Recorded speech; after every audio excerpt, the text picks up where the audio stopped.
So you want to learn how to make your own pads? Well, you've come to the right place. My name's Fabian, welcome to my channel, the place where you get to discover your own sound.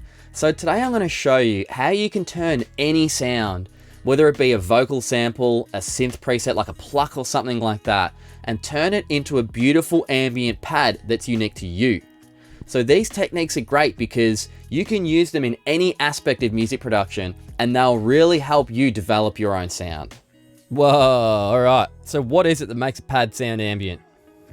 It's all of those high-end harmonics, all those glistening bits on top that we all love to hear, that are so important to any song. So here I've got just a simple Serum preset, and I'm going to show you with and without those high harmonics.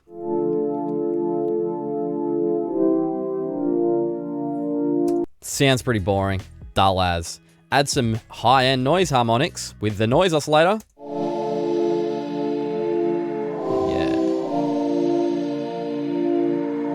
Already sounds ambient just with that. And we can even emphasize that with some OTT and some EQ to boost those highs.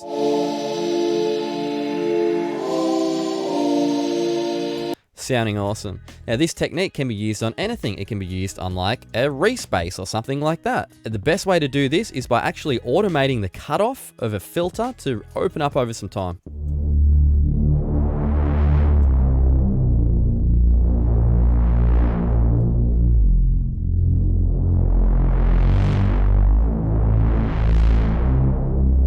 That bass sound is my favorite bass sound, man. I love that sound. So one of my favorite ways to make pads is by using vocal samples.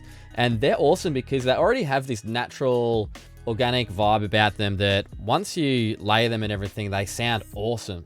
So get yourself a vocal sample and then just hunt through it for like a really cool part that you like.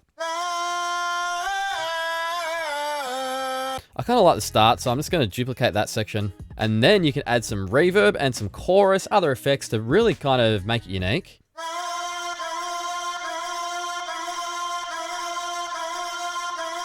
Then you can layer it with other elements, other vocal samples.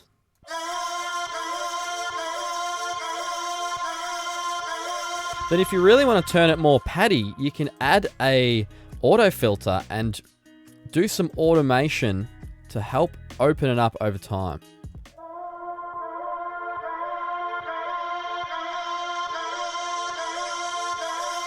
I love that technique. It's so cool.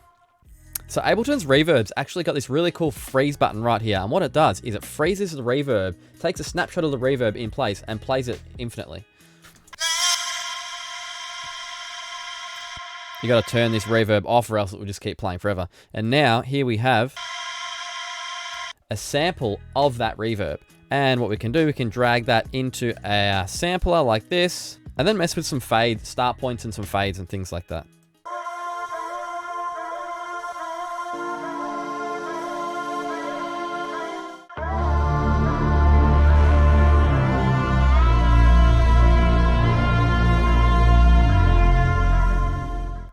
Okay, so this tip is by far the juiciest tip of the whole video. What I've done is I've made a song using all of the techniques I've just shown you, then I've resampled that and loaded it into a granulator. And now if we automate this file position here, we can really come up with some interesting and unique ambient pads.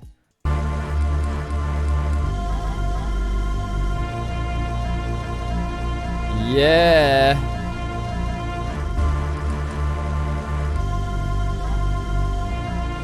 Yes! Hey, if you like this video, watch the next video.